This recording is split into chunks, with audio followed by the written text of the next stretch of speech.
Assalamualaikum warahmatullahi wabarakatuh. Selamat berjumpa kembali bersama Bu Eli pada pembelajaran Pendidikan Agama Islam dan Budi Pekerti. Bagaimana kabar para siswa kelas 6 hari ini? Semoga senantiasa sehat dan dalam lindungan Allah Subhanahu wa Ta'ala. Amin. Hari ini kita masuk pada pembelajaran ke-7, yaitu tentang menerima qadha dan qadar. Sebelumnya, kita awali dengan membaca doa sebelum belajar bersama-sama. A'udzu billahi minasyaitonir rajim. Bismillahirrahmanirrahim. Rabbi zidni ilma warzuqni fahma. Amin. Semoga Allah meridhai kegiatan belajar kita hari ini. Amin. Selanjutnya, tujuan pembelajaran yang akan kita capai adalah 1. Memahami hikmah beriman kepada qadha dan qadar. Dan yang kedua yaitu menunjukkan hikmah beriman kepada qadha dan qadar. Baik, mari kita mulai dengan makna qadha dan qadar. Qadha menurut bahasa ialah hukum, ciptaan, kepastian, dan penjelasan. Asal maknanya adalah memutuskan, memisahkan, dan menentukan sesuatu. Secara istilah, qadha ialah ketetapan Allah Subhanahu wa Ta'ala mengenai segala hal dan keadaan, kebaikan dan keburukan yang sesuai dengan apa yang akan diciptakan dan tidak akan berubah sampai terwujudnya kehendak tersebut. Qadha ditetapkan Allah sejak zaman azali dan tidak dapat diubah oleh manusia. Qadar menurut bahasa ialah kepastian, peraturan, dan ukuran. Secara istilah merupakan perwujudan atau kenyataan dari ketetapan Allah terhadap semua makhluk dalam kadar dan bentuk tertentu sesuai dengan iradahnya. Secara faktual, dalam kadar dan ukuran tertentu itulah yang dinamai takdir. Qadha dan qadar merupakan dua hal yang saling berkaitan. Qadha merupakan ketetapan Allah sejak zaman azali atau sebelum diciptakannya alam semesta. Sedangkan qadar merupakan perwujudan atau kenyataan dari ketetapan tersebut. Contoh, ketika Allah menetapkan seorang bayi akan lahir perempuan, maka ketetapan ini merupakan qadha. Sedangkan setelah si bayi lahir dan berjenis kelamin perempuan, maka perwujudan inilah yang disebut dengan qadar. Kita lanjutkan pada contoh qadha dan qadar. Contoh qadha: 1. Terjadinya siang dan malam. 2. Matahari terbit dari sebelah timur. 3. Air mengalir dari tempat tinggi ke tempat rendah. 4. Waktu kelahiran seseorang ketika masih berupa ketetapan. Dan 5. Waktu kematian seseorang juga ketika masih berupa ketetapan Allah. Selanjutnya, contoh qadar. 1.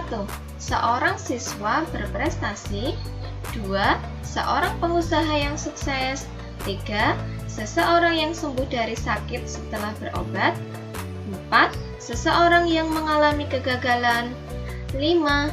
Jenis kelamin seseorang setelah dilahirkan di dunia. Dan 6.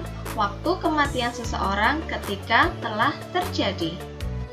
Qadar dalam kehidupan sehari-hari sering kita sebut dengan takdir. Takdir dibagi menjadi dua, yaitu takdir mubarram dan takdir mu'allaq. Takdir mubarram merupakan ketetapan Allah Subhanahu wa Ta'ala terhadap makhluknya yang tidak dapat diubah.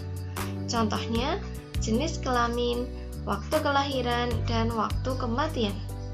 Sedangkan takdir mu'allaq yaitu ketetapan Allah terhadap makhluknya yang dapat diubah dengan ikhtiar dan doa yang sungguh-sungguh. Contohnya, seseorang yang pada awalnya tidak bisa membaca, kemudian berusaha dengan sungguh-sungguh, lama-lama menjadi bisa. Kemudian, seorang siswa yang prestasinya rendah menjadi naik setelah belajar dengan giat. Contoh lainnya, seseorang yang sakit keras menjadi sehat kembali setelah berobat. Kemudian contoh yang terakhir ialah seorang pengusaha yang sukses setelah bekerja keras dan rajin bersedekah. Bagaimana anak-anak? Masih semangat? Yuk kita lanjutkan tentang dalil, qadha, dan qadar.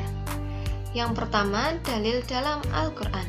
Silahkan para siswa siapkan Al-Qurannya. Dan pertama kita buka dulu Quran Surat Al-Ahzab ayat 38. Yuk kita baca bersama-sama ya. A'udzu billahi minasyaitonir rajim. Ma kana 'alan nabiyyi min harajin fi ma faradallahu lah. Sunnatullahi fil ladzina khalau min qabl.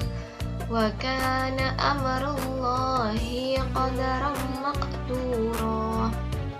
Artinya, tidak ada keberatan apapun pada Nabi tentang apa yang telah ditetapkan Allah baginya. Allah telah menetapkan yang demikian sebagai sunnah Allah pada nabi-nabi yang telah terdahulu. Dan ketetapan Allah itu sesuatu ketetapan yang pasti berlaku. Dalil yang kedua, silahkan dibuka Quran Surat Al-Qamar ayat 49. A'udzu billahi minasyaitonir rajim. Inna kulla syai'in khalaqnahu biqadar. Artinya, sungguh kami menciptakan segala sesuatu menurut ukuran. Yuk kita cari lagi. Sekarang coba dibuka Quran Surat Al-Hijr ayat 21. Kita baca ya. A'udzu billahi minasyaitonir rajim.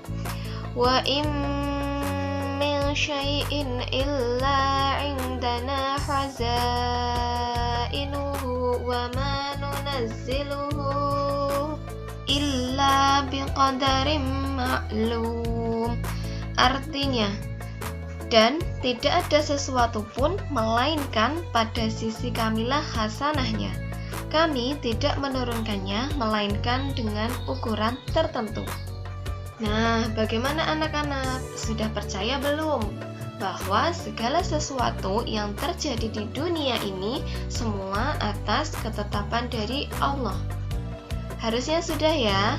Dan untuk memperkuat firman Allah dalam Al-Quran tersebut, masih ada lagi dalil tentang qadha dan qadar yang disampaikan dalam hadis.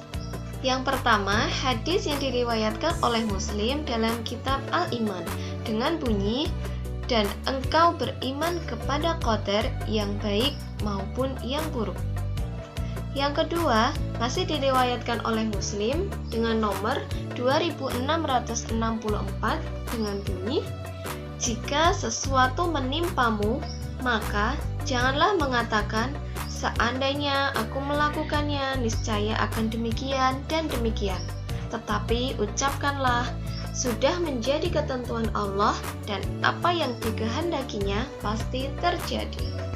Jadi bagaimana anak-anak setelah mempelajari beberapa hal tentang qadha dan qadar semakin menambah keimanan kita pada Allah kan? Harusnya iya dong, dan kita wajib mengimani qadha dan qadar ini karena jika kita mengingkarinya maka kita termasuk orang-orang yang kafir. Selain itu, dengan beriman kepada qadha dan qadar ada banyak hikmah yang bisa kita dapatkan. Di antaranya yaitu menjadi pribadi yang penuh syukur, tidak pernah putus asa dalam berusaha dan berdoa, menjadi pribadi yang sabar, hanya berharap kepada Allah, terhindar dari sifat sombong, ikhlas menerima segala ketetapan dari Allah, hati menjadi tenang, dan membangkitkan semangat untuk berjuang. Sebagai evaluasi pembelajaran hari ini, silahkan para siswa kerjakan soal di bawah ini. Silahkan kalian tulis jawabannya pada buku tugas, kemudian kumpulkan pada Bu Guru. Selamat mengerjakan.